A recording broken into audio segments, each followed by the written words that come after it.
Assalamualaikum warahmatullahi wabarakatuh. Waalaikumsalam. Alhamdulillahillazi ahyana ba'dama amatana wa ilaihin nusyur. Asyhadu an la ilaha illallah wahdahu la syarikalah wa asyhadu anna Muhammadan abduhu wa rasuluh.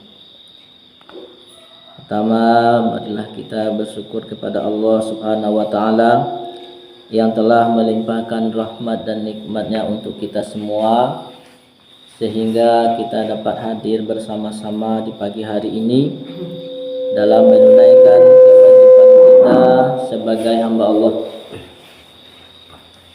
Mudah-mudahan kegiatan kita di pagi hari ini dibalasi oleh Allah Subhanahu wa taala dengan pahala yang berlipat ganda hendaknya. Selanjutnya salawat dan salam marilah kita kirimkan kepada arwah junjungan kita, yakni Nabi besar Muhammad sallallahu alaihi wasallam.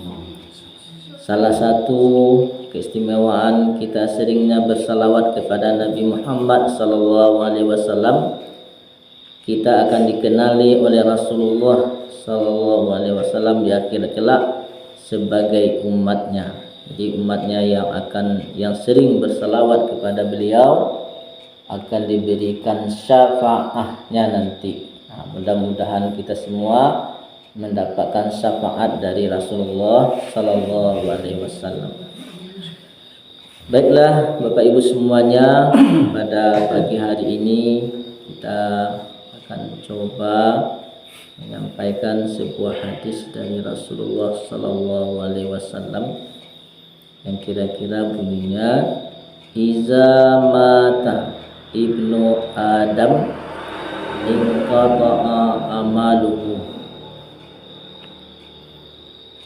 Jika meninggal, jika wafat seorang anak Adam, berartinya kita, jika wafat seorang manusia, terputuslah amalnya. Artinya dia tidak bisa lagi melakukan amal soleh. Dia tidak bisa lagi berbuat baik. Itu kalau orang sudah meninggal. Takut ada aja apa-apa saya lihat orang yang meninggal semayang. Atau ada orang meninggal, sudah meninggalnya baca Qur'annya. Tidak ada. Jadi kalau seseorang sudah meninggal, tidak bisa lagi dia beramal saleh, tidak bisa lagi dia membaca Al-Quran, tidak bisa lagi sholat, tidak bisa lagi bersedekah, illa bisalasin, kata Nabi.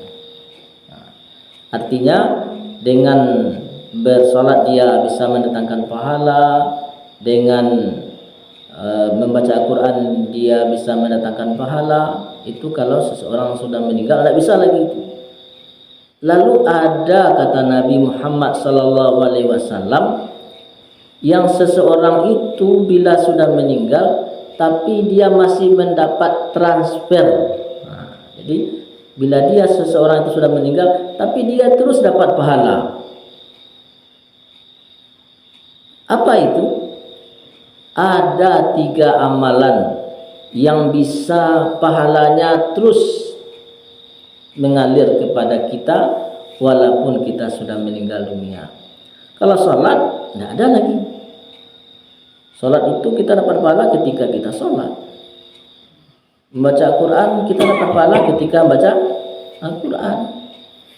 Tapi ada 3 amalan, kata Nabi Muhammad SAW, walaupun kita sudah meninggal, tapi amal itu pahalanya terus mengalir kepada kita.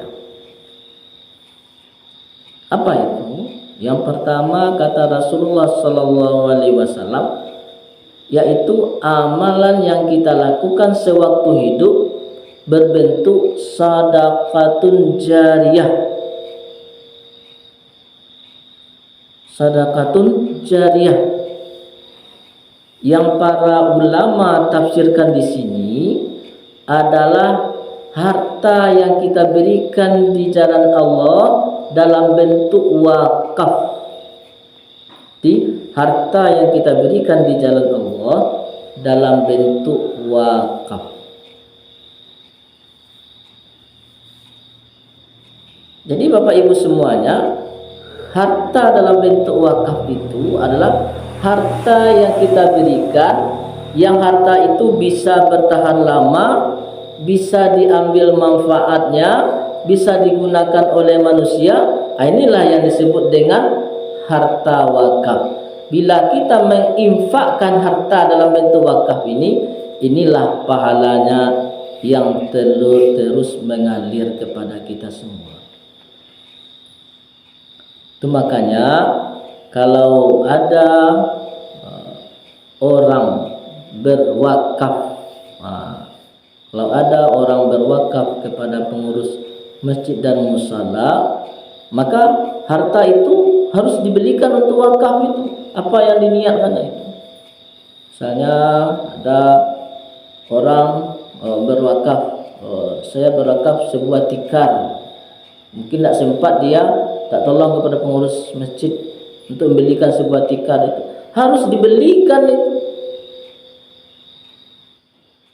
Hartanya dalam bentuk wakaf itu. Tak boleh kita, misalnya dia berwakaf 100.000 untuk beli wakaf. Jadi ketika kita berwakaf itu, belilah yang rasanya cukup untuk membeli barang wakaf itu. Jangan sampai jadi wah berwakaf tapi dia kasih 1.000-nya atau 5.000 itu tidak bisa kan.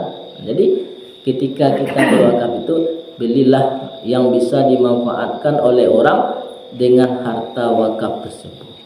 Inilah pahala, itulah yang terus mengalir kepada kita semua. Contohnya kita wakafkan kita tikar ini ya. Walaupun kita sudah meninggal, kita berwakaf sebuah tikar di masjid ini, di musala ini, selagi ini digunakan oleh orang untuk salat, maka pahalanya terus mengalir kepada kita semua. Tahu, misalnya mimbar, tilawah, atau yang lainnya. Supaya pahala wakaf kita itu tidak hilang, maka lihat-lihatlah. Misalnya Bapak Ibu berwakaf sebuah kipas angin, misalnya sebuah kipas angin. Si Amin kan berwakaf, lalu tiba-tiba kipas anginnya rusak. Tiba-tiba kipas anginnya rusak. Jadi supaya wakaf kita ini terus dimanfaatkan oleh orang, kita yang berwakaf, kita yang perbaiki, kita letakkan kembali.